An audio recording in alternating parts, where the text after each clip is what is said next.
आज के इस एक्सप्लेनर में हम सीधे एक बेहद क्लासिफाइड मिलिट्री ऑपरेशन की बात करेंगे। स्रोत सामग्री में दिए गए तथ्यों के आधार पर हम इस पूरी घटना की रणनीति और उसके एग्जीक्यूशन को डिकोड करने वाले हैं। ये कोई आम सैन्य कार्रवाई नहीं थी, ये ऑपरेशन हॉट परस्यूट था, जिसने मॉडर्न मिलिट्री हिस्ट्री के सारे नियम बदल कर रख दिए। तो चलिए सीधा इस ऑपरेशन की जड़ तक चलते हैं। शुरुआत होती है 4 जून 2015 की उस शांत सुबह से, जो मणिपुर के चंदेल के घने जंगलों में डोगरा रेजिमेंट के लिए एक बुरे सपने में बदल गई। सुबह 7:15 बजे सबसे आगे चलने वाली गाड़ी एक भयंकर आईईडी ब्लास्ट का शिकार होती है, और इससे पहले कि कोई कुछ समझ पाता, पहाड़ियों में घात लगाए उग्रवादियों ने रॉकेट लॉन्चर और AK-47 से ताबड़तोड़ फायरिंग शुरू कर दी। ये हमला इतना अचानक था कि संभलने का कोई मौका ही नहीं मिला। इस घात का नतीजा बहुत भयानक था।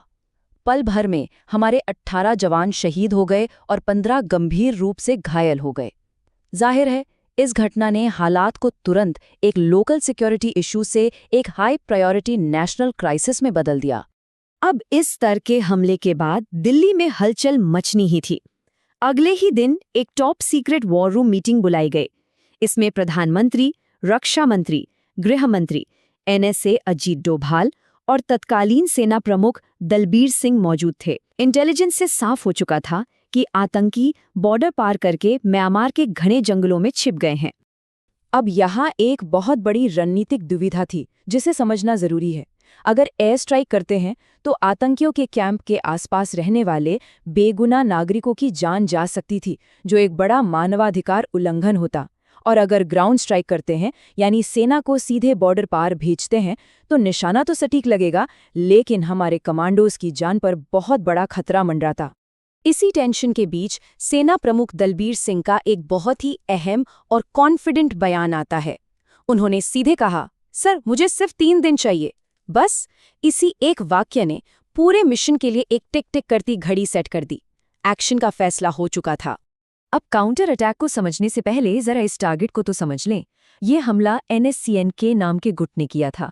1980 में बना ये विद्रोही गुट भारत से अलग होकर एक स्वतंत्र नागालैंड बनाने की मांग कर रहा था। और सोर्स मटेरियल के मुताबिक ये गुट सिर्फ छिपकर वार नहीं कर रहा था, ये पूरे नॉर्थ ईस्ट में अपना एक अवैध साम्राज्य चला रहे थे। ड्रग्स की तस्करी, बंदूक की नोक पर आम लोगों से हफ्ता वसूली, और इस पूरे इलाके को अस्थिर करने के लिए इन्हें पाकिस्तान और चीन जैसे देशों से फंडिंग तक मिल रही थी। तो अब सवाल था कि जवाबी कार्रवाई कैसे हो। सबसे जरूरी चीज थी डिसेप्शन, यानी धोखा और स्पीड। सरकार ने एकदम सख्त मीडिया ब्लैकआउट लागू किया।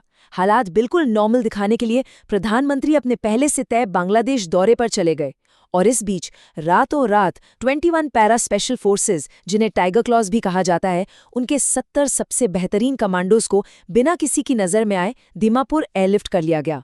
चलिए 8 जून पर आते हैं। जरा इस लॉजिस्टिक चुनौती की कल्पना कीजिए। इन कमांडोज को म्यांमार के बेहद घने और अनजान जंगलों में 50 किलोमीटर अंदर जाना था। तापमान 40 डिग्री, उमस 98% और हर एक जवान की पीठ पर 15 किलो का जंगी सामान। यह सफर इंसान की शारीरिक क्षमता का एक क्रूर इम्तिहान था। यहाँ एक बेहद दिलचस्प स्ट्रैटेजी अपनाई गई।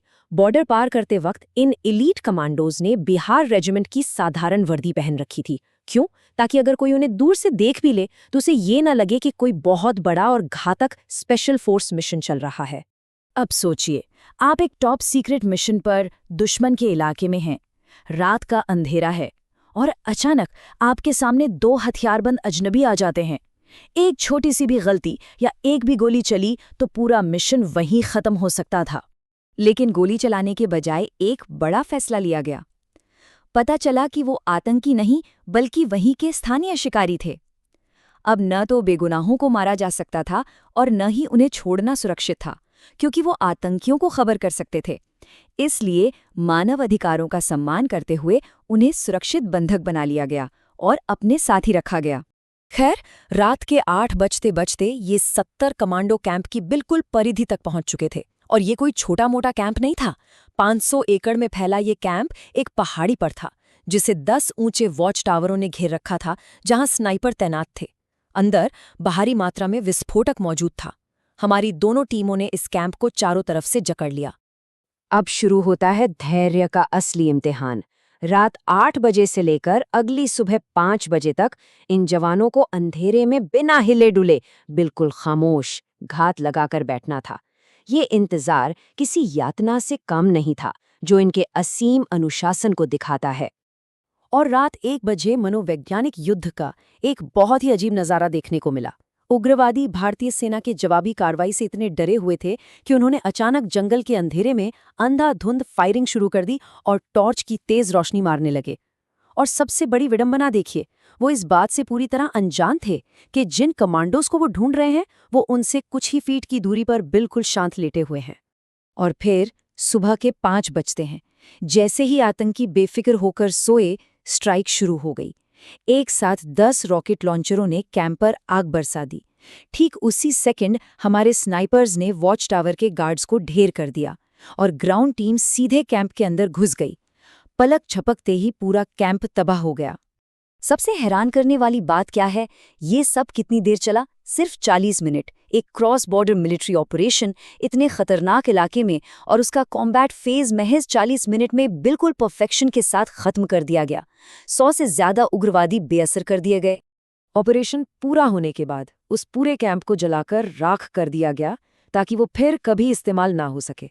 प्रधानमंत्री तक एक एन्क्रिप्टेड मैसेज पहुंचाया गया, ऑपरेशन सफल। और सबसे कमाल की बात, अपना काम इतनी सफाई से पूरा करने के बाद वो सभी 70 कमांडोज अगले ही दिन अपनी नॉर्मल ड्यूटी पर वापस लौट आए। तो इस पूरे एक्सप्लेनर को समेटते हुए एक बहुत ही अहम सवाल हमारे सामने आता है, ऑपरेशन हॉट परस्यूट जैसे क्रॉस बॉर्डर एक्शन से हमें क्या समझ आता है? संप्रभु सीमाओं का सम्मान करना, मानवाधिकारों को बनाए रखना और उसी वक्त एक निर्णायक सैन्य कार्रवाई करना, इन सब का बैलेंस आज के इस जियोपॉलिटिकल लैंडस्केप को कैसे तय करता है? ये वाकई में सोचने वाली बात है। आज के इस विश्लेषण में हमारे साथ जुड़ने के लिए धन्यवाद।